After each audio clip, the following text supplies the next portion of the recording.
Hartlike goeiemôre, dit is Dinsdagoggend, die 31ste Maart 2026, die laaste dag van Maart, die derde maand van die jaar is klaar, is verby. Die tyd vlieg, mense, en ons is ook besig om na ons eindtyd toe te vlieg. Dink maar soos jy wil, maar dit is so, elke dag is nader aan die dag wat ek en jy gaan kom, waar ons voor Jesus gaan staan. En is ek en jy gereed om voor hierdie almagtige God, hierdie soewereine God te kan staan, en wat gaan hy vir ons sê? Is iets om oor te dink, nee. Maar nietemin, het is opgewonde, Jesus Christus is koning, hy is die Here, en daar is niemand soos hy nie. En vandag gaan ons 'n bietjie gesels oor wysheid beerwe eer. En dit is nodig dat ek en jy wysheid gaan hê. Nou, waar kan ek en jy wysheid kry? So wysheid is beter as dwaasheid, nee. So waar kan ons wysheid kry? Kan ons dit kry by universiteit, of gaan ons dit kry by 'n college, of op skool, of waar kan ek gaan wysheid koop? Jy sien, dit is nie iets wat jy kan koop nie. Wysheid kan nie deur geld gekoop kry nie. Wysheid kom van God af. En ons gaan lees dit hierso in 'n baie bekende boek van die Here, en dit is in Salomo, nee. Sommer die boek van Salomo, Spreuke 2, hy sê hierso, die waarde van wysheid. My seun, as jy my woorde aanneem en my gebooie by jou bewaar, sodat jy jou oor laat luister na wysheid, jou hart neig tot verstand. Ja, as jy na die insig roep, na die verstand jou stem verhef, as jy daarna soek soos na silwer en dit naspeur soos 'n verborgde skatte, dan sal jy die vrees van die Here verstaan en die kennis van God vind. Want die Here gee wysheid, uit sy mond kom wysheid en verstand en kennis.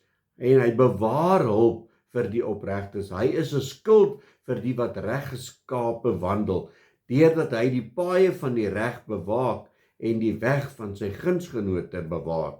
Dan sal jy geregtigheid en reg verstaan en regverdigheid, elke goeie pad, want wysheid sal in jou hart kom en kennis vir jou siel lieflik wees. En dit is waar ek en jy kennis vandaan gaan kry. Jy gaan dit nie koop by iemand nie, jy gaan dit nie aanleer by iemand anders die manier hoe hy praat nie. Wysheid kry ek en jy van God af. Hoe nader jy aan die Almagtige beweeg, hoe nader jy in sy teenwoordigheid is, hoe meer wysheid gaan jy kry, hoe meer kennis en na jou verstand gaan alles in plek val. As ons so omdraai daarna Spreuke 3 toe, hy sê, my seun, vergeet my onderwysing nie, laat jou hart my gebooie bewaar, want dit sal lengte van dae en jare van lewe en vrede vir jou vermeerder.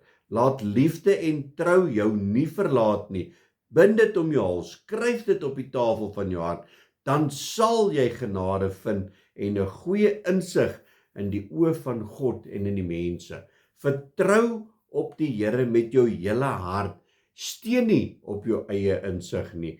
Ken hom in al jou weë, dan sal hy jou paaie gelyk maak. Sonder die Here kan ek en jy nie deur hierdie lewe gaan nie. Jy gaan dink jy is slim genoeg, want ek het matriek geslaag, ek het 'n graad agter my naam. Dit maak jou nie intelligent nie. Soek jy wysheid, kom by God.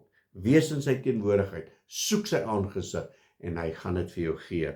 Hy sê in verse 7, wees nie wys in jou eie oë nie, vrees die Here, wyk af van wat kwaad is, dan sal jy dit sal genesing wees vir jou liggaam en 'n verkwikking vir jou gebeente. Vereer die Here uit jou goed en uit die eerstelinge van al jou inkomste, dan sal jou skure vol word van oorvloed en jou parskrype oorloop van mos. My seun, verag die tug van die Here nie en laat sy kastyding nie jou weerstand wek nie. Want baie kere dink ons, ja, maar die Here straf my. Hy tigtig die een wat hy lief het. Want ons is nie volmaak nie, ons maak foute, maar dan kom die Here en dan tigt hy ons net so bietjie, laat ons net so bietjie weer in sy weë terug beweeg. Want die Here tigtig hom wat hy lief het, ja, soos 'n vader die seun in wie hy 'n behaag het. My boetans is daar, kom, ons vra vir die Here vir wysheid. Ons vra die Here vir enigheid. Die woord sê, vra my net wat jy wil, en ek sal vir jou gee. Kom, ons vra vir die Here vir wysheid, verstand, insig, dat ons in sy weë sal wandel. Amen. Kom ons bid saam. Halleluja, Abba Vader, Here, baie dankie vir hierdie nuwe dag. Here, dankie dat ons U kan vra vir wysheid, insig, vir verstand, Here, dat U vir ons sal gee. Here, dat ons ander sal help en ander mense met hulle sal deel met die wysheid van God. Here, dat ons nie dink ons is slim genoeg om enigiets te doen nie. En sonder U wysheid is ons niks. En ons eer U daarvoor in Jesus naam. Amen en amen. My liewe boetie en sussie in Christus, gaan uit vandag, nee. Onthou, alles wat jy doen, moet jy God kan verheerlike. Geseënde Dinsdag. God bless.